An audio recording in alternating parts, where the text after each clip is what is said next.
என்ன செய்யறதுன்னு சோர்ந்து போகாதங்க. இயேசுவை பாருங்க.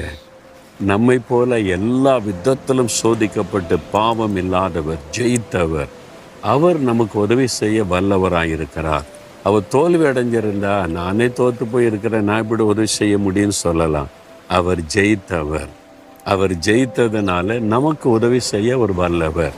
அப்படிப்பட்ட ஒரு ஆண்டவர் துணையா இருக்கும்போது எதுக்கு பயப்படுறீங்க? எந்த பிரச்சனையா இருக்கட்டும், அவரால் உங்களுக்கு உதவி செய்து உங்களை ஜெயிக்க வைக்க முடியும்.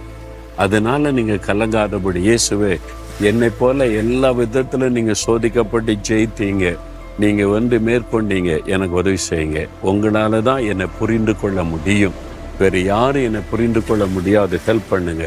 நீங்க ஒரு சின்ன ஜெபம் செய்து பாருங்களேன், இப்பவே உங்களுக்கு உதவி வரும், சூழ்நிலை மாறும். ஆண்டவர் உதவி செய்கிற அற்புதத்தை நீங்க காண்பீங்க. விசுவாசிக்கிறீங்களா?